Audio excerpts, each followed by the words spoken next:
Without further ado, Professor Gary Black. Thank you. Yeah, as Larry said, we've used the pattern language approach on a number of projects around the world, actually, including Columbia Gardens. We sat here today since 9 o'clock this morning with one break at lunch and listened to members of the community describe attributes, the kind of human attributes that they would like to have in the New Vista Field project. And these attributes, you know, architects do something called programming, where you get the space allocation, and we need this number of bedrooms and this number of that, and 5 hotels and all that. But there's nothing in that description that describes what the experience is like, what the human experience is like.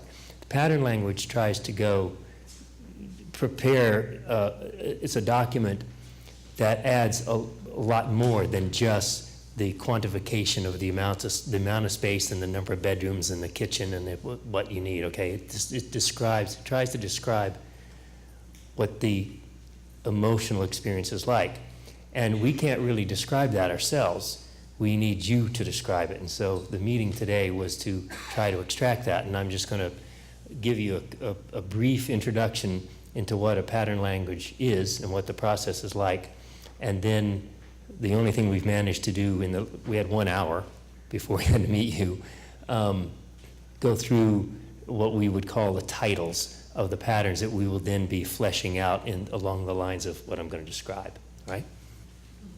This actually began with a professor at Berkeley who I worked with for 13 years, written by Chris Alexander and a number of other people on that book.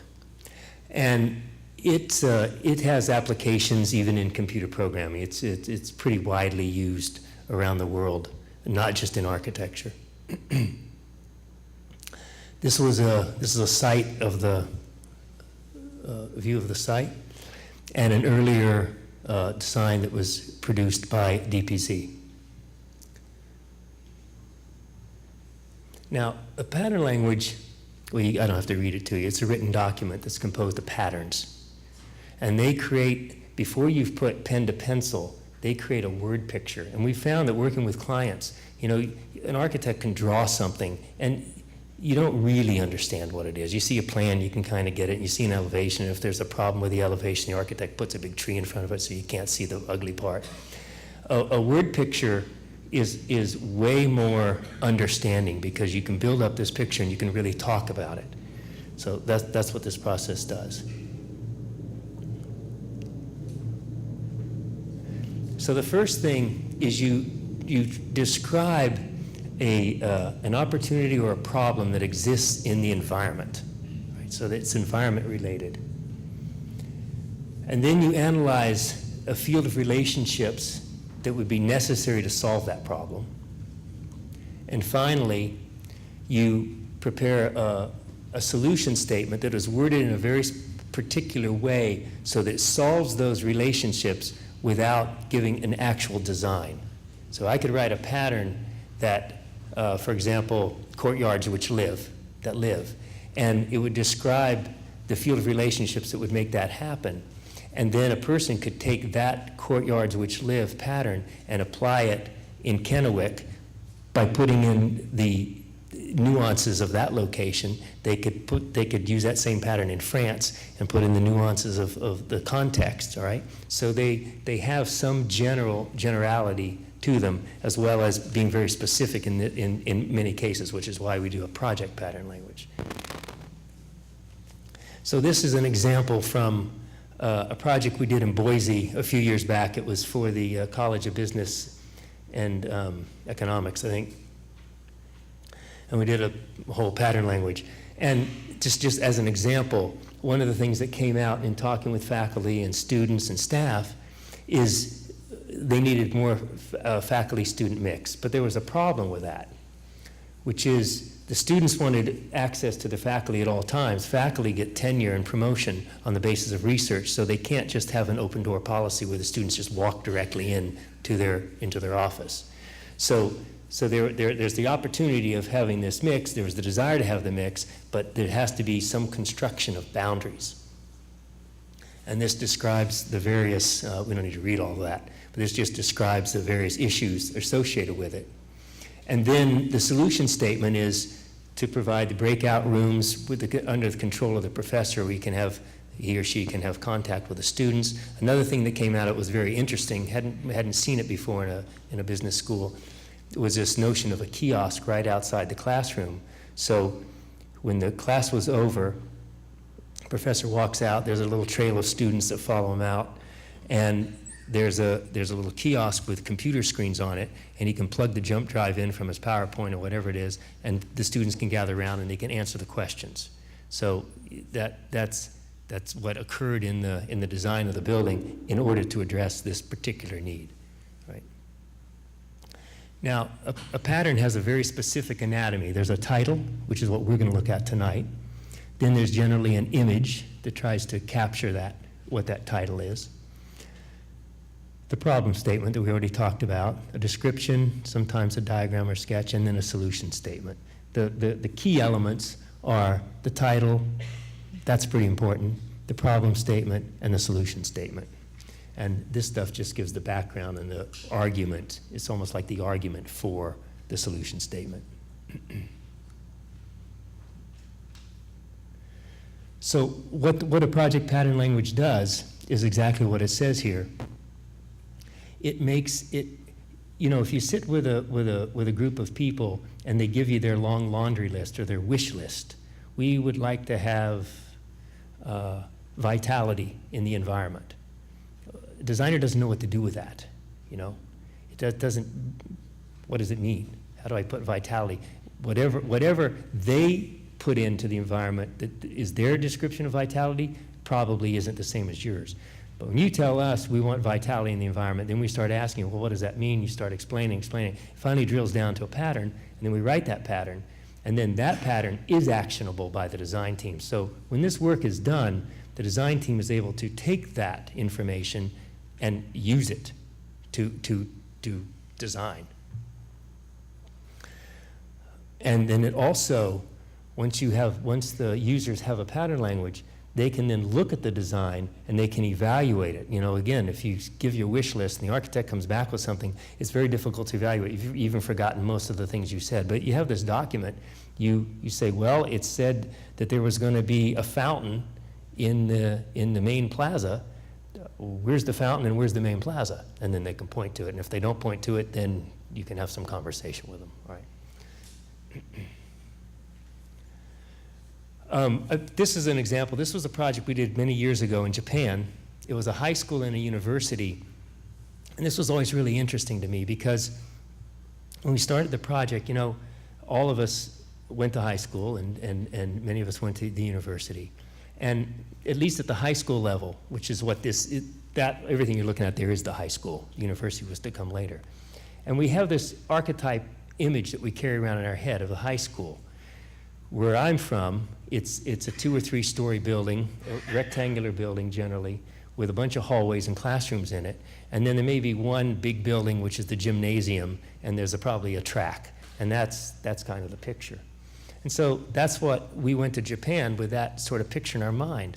And then as we started the pattern language process, that picture completely changed. So when you look at this school, that is the gymnasium there.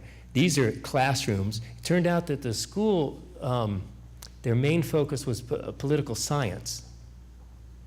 And their sort of belief structure around political science was that the best form of governance was Plato's Republic, was the old Greek states, and you could stand up on a podium and you could talk and voice your opinion. Sort of interesting in Japan. And so what came out of that pattern language process was this high school was basically a village with little plazas and little edges to the building.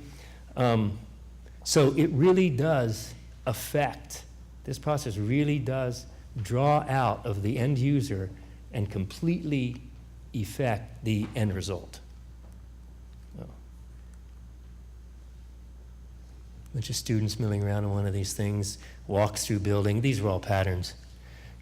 And I just put up here some comments that were made by the various people. This was from the dean that was part of the Kobe project in Boise. And the main thing he's saying here is that it caused people to really think deeply about what it is that's important to them. And that's an essential part.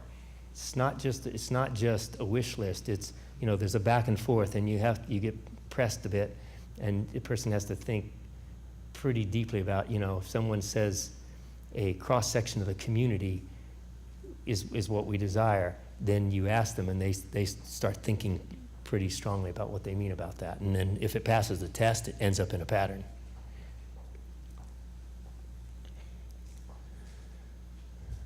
And this just says it was a helpful add to the program document. And then finally, that it works better.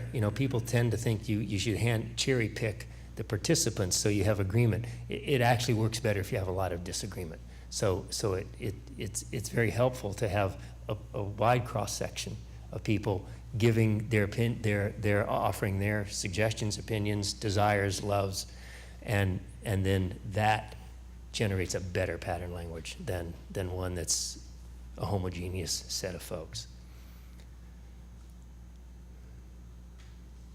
So from the work today, which mainly focused on, we've broken it into 3 categories: site patterns, spirit of the project, and building patterns.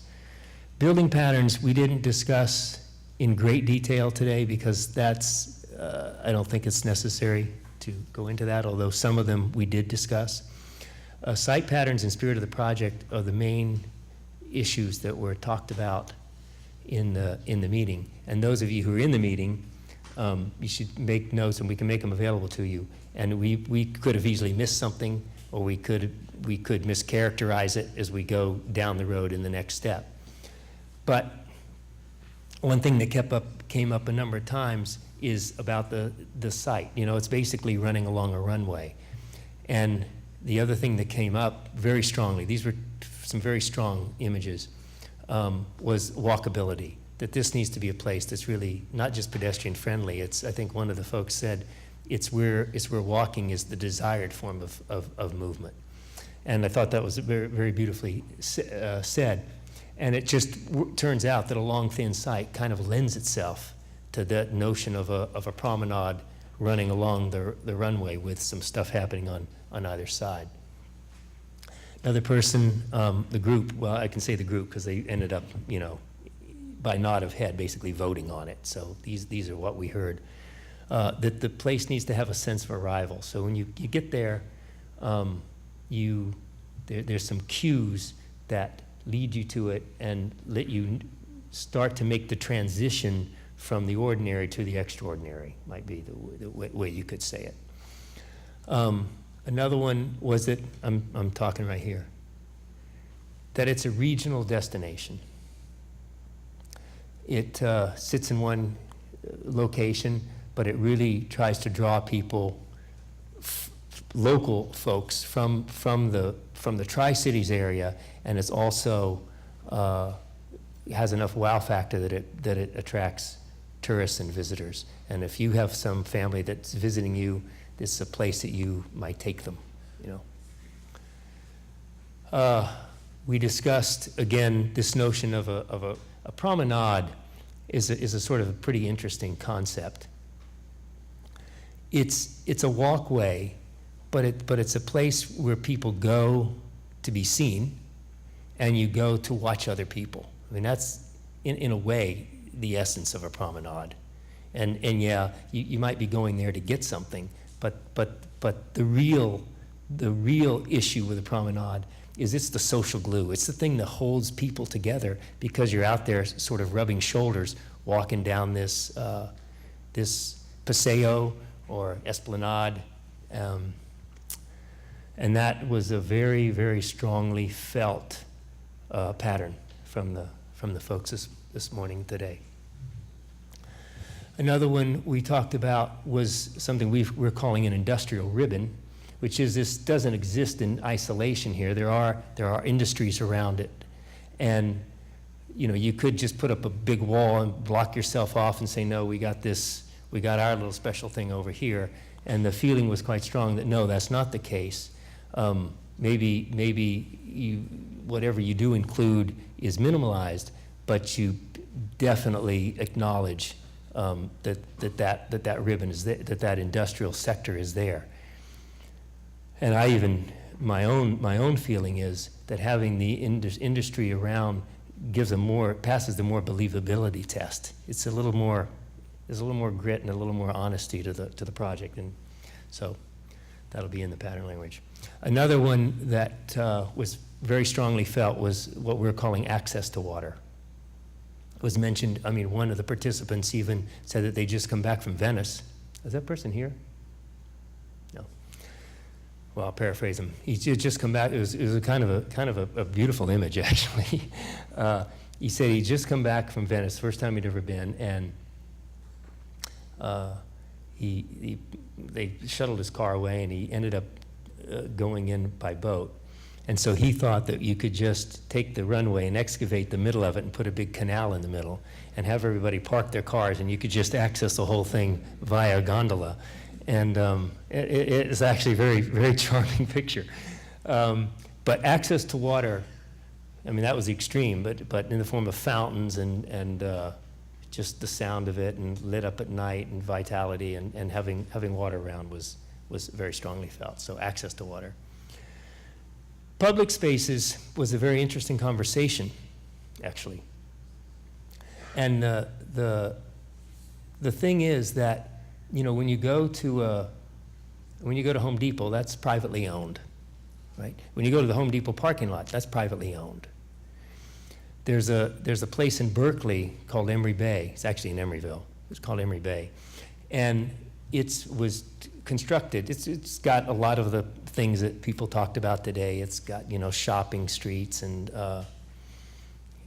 shielded parking. A lot of features that folks would like. It's a likable place, but the thing is completely privately owned. A large developer from LA came up, plunked down his $300 million and built this thing. And so if a street vendor shows up and they don't like the color of their skin or the music they're playing, they're shuttled away.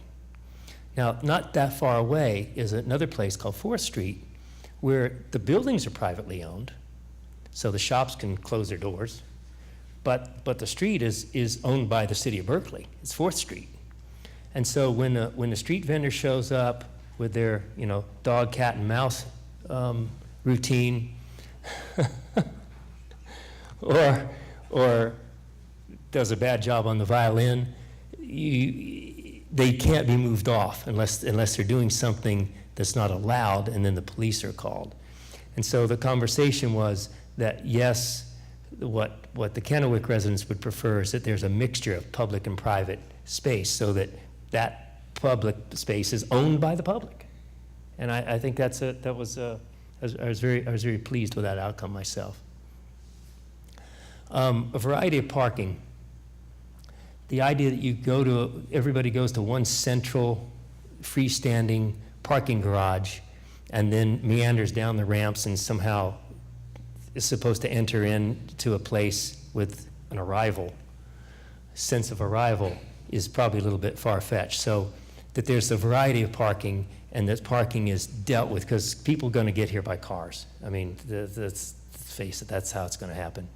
And so really what that is saying is that we have to deal pretty effectively in the pattern language with how cars are going to be able to get people to the site without destroying the whole pedestrian nature of it and making pedestrian and bike travel the preferred method for moving around it. Activities for multi-generations, and probably we'll put activities for young professionals under that same category. That it's a place where a grandparent can come with their kids. A young professional can come for a drink with their friends.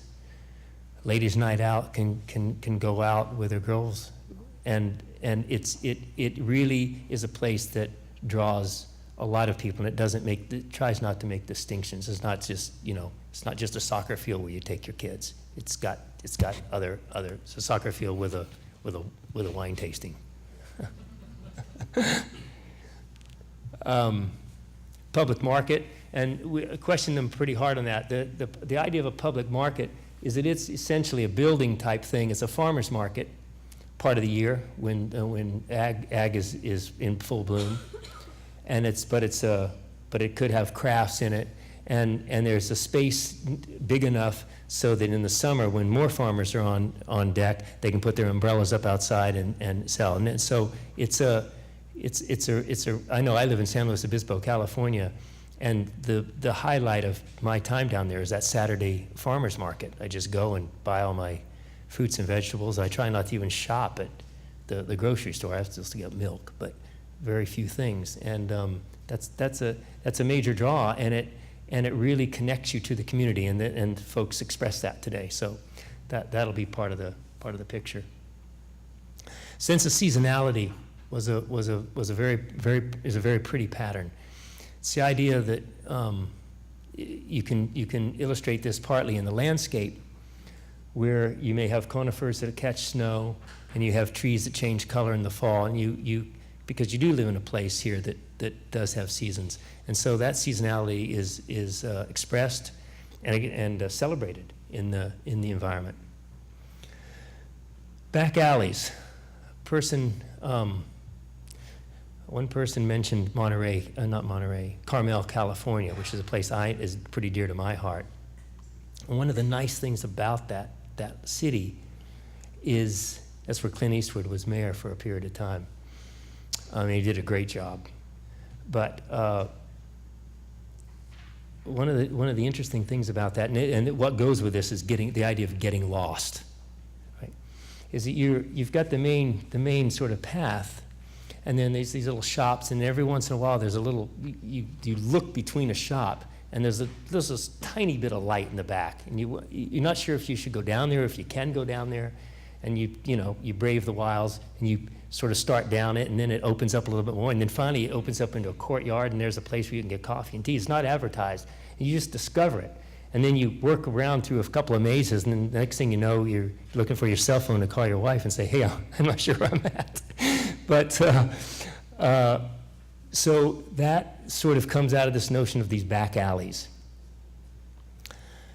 Color and sensory stimulation is also, I think, quite a beautiful pattern that we're gonna disband with beige in this project, and we can have some vibrant colors both on the buildings, on surfaces that we walk on, and on flowers, and on the flowers that are cut and sold, and flowers that are blooming in the garden.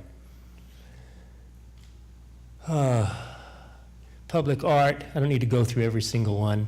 Public art, obviously retail anchors. Let me just hit a couple of highlights now. Bike paths and racks are wanted. That there is, I don't know that it's a super biking community, but it will never be a biking community if you don't make provisions for it. So bike racks and the ability to ride a bike, and maybe it'll catch on. Public square was very highly prized. The notion, they were telling us that everything tends to be sort of one-dimensional here, sort of flat and horizontal, and there should be some place in here where you can get up high and just, it's like a kid. You climb to the top of the jungle gym, and so there's something high that you can go up, and they pointed to the grain tower nearby and felt that something here should let you get up. Main gateways would be something that would help with this sense of arrival. They didn't say that specifically. Another one that came out relative to the access to water was this notion of a seasonal outdoor skating rink.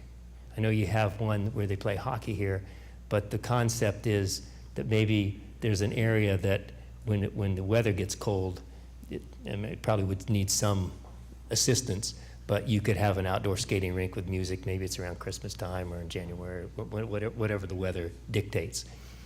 Street cafes, kind of everywhere, should be the pattern. And let's see, let me go to building patterns.